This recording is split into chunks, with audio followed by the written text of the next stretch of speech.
Bismillahirrahmanirrahim. Forum islamique pour la paix qui s'est tenu les 2 et 3 novembre 2024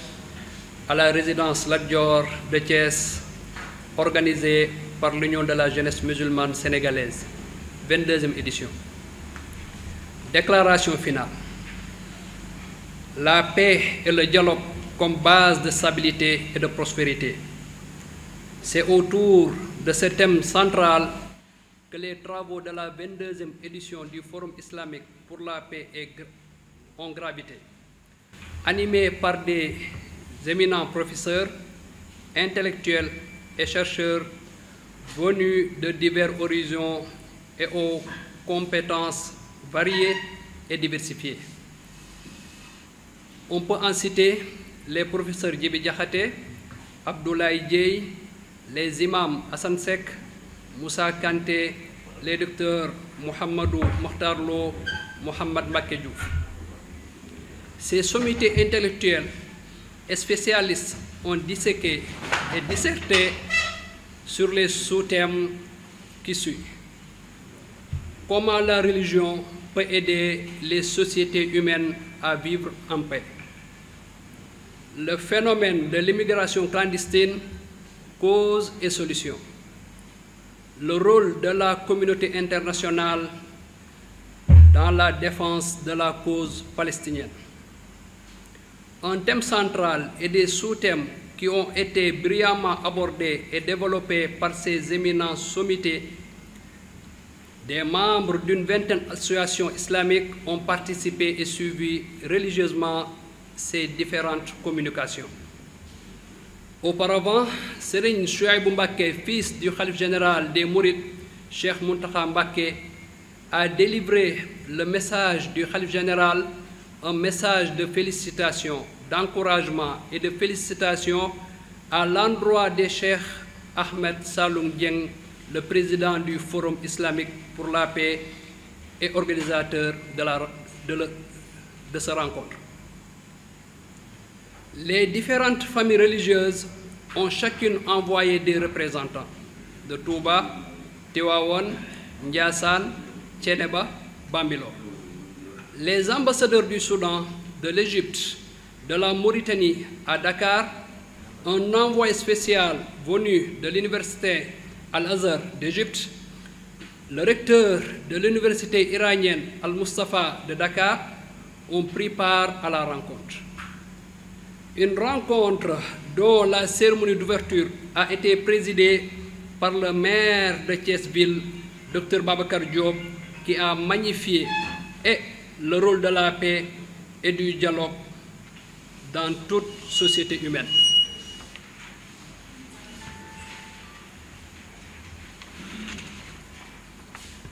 Les recommandations.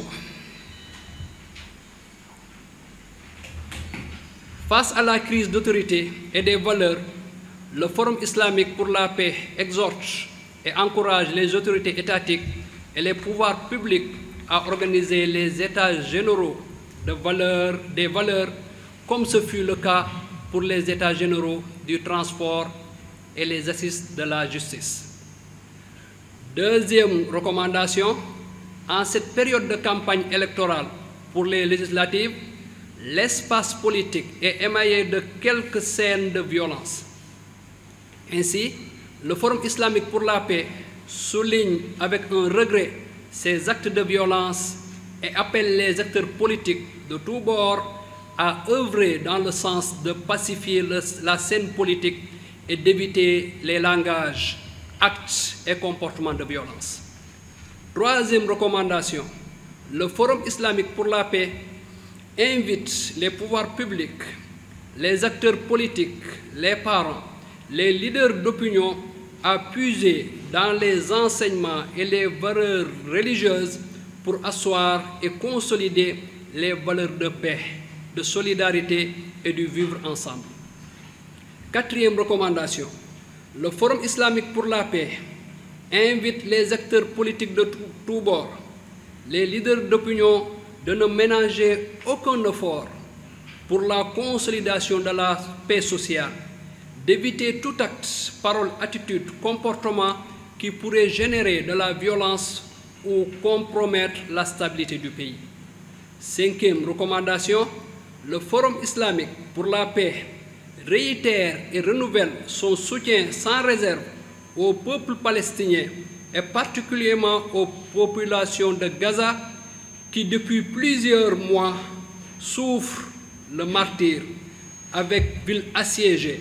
bombardées, détruites, vivant sous les décombres avec un blocus sans précédent et jamais connu ailleurs.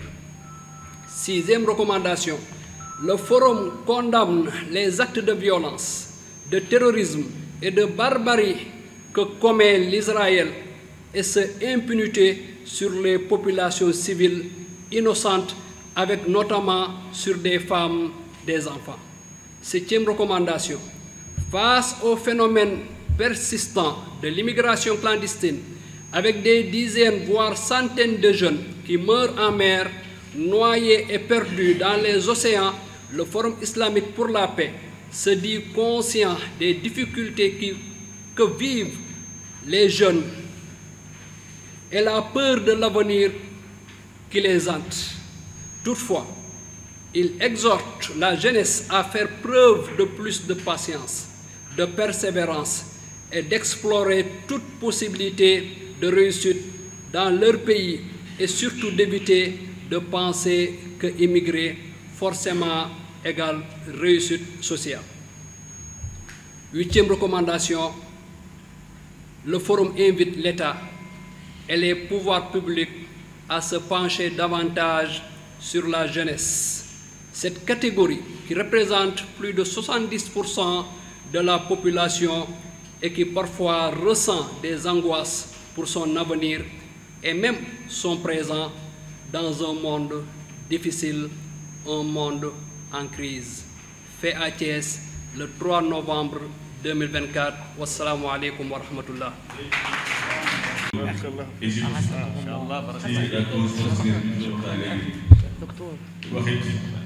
loolu bi nga xam ne ci ñu koy jugee ci wàllu tasaare xam-xam ak jàppale ñuy sàkku xam-xam leeral it ñu ngi am mbégte gis fi benn ci élève bi nga xam ne moo leen doon jàngale fële ci séquence wala moo leen di jàngal di leen gën a encouragé ci njàng mi di leen gën a motiver di ñaan yàlla ëllëg ngeen bokk ci ñi nga xam ne yéen a yor raaye bi toog fi ñu toog di def li ñuy def wala lu gën sax li ñuy def ñaanal na Sénégal ñaanal Égypte waaye ñaanal na Palestine yàlla def fa jàmm métti du na aussi rey gi nga xam ne ñu ngi koy rey ay doomu Palestine ak di màbba ay institution ay jàkk ay hôpitaux ay école ñaan na aussi yàlla def jàmm ci réew mi yàlla def jàmm ci Égypte lépp doon jàmmi àddina bi insha allahu taala kon ñuy jox sëñ Bachir mu tëjee jël umma ba ma faral li machaayix Sénégal ba ma faral li islam Sénégal kon moom ñu ngi koy ñaanal yàlla te gis nga ni fu mu waxee woote jàmm fu mu waxee ñun ñuy wax ak moom heure mu fa yóbboo gën a étranger yi daf leen di wax ne ñii ñooy ngelaw lislaam ñi ci des ci réew mi lañ dëkk waaye ñii ñooy ngelaw lislaam ndax bu ñu fi jógee dinañ xam li lislaam Sénégal liggéey ci àddina bi kon nag ni ko ñaanal yàlla yàlla gën ko sàmm ñu ñaanal ko kilifa ci réew mi yëpp ñaan réew mi yàlla si jàmm di wax naa ko démb ci seen ndibatil di métti aussi violence bi nga xam ni mi ngi am ci campagne électorale parce que fayu bu amee rek fitna am te fitna bu jógee du neex a fay te tooñ mi nga am ndax fekk oto bi jàng bu ndox ànd na këm bëgg a àndal na la ko oto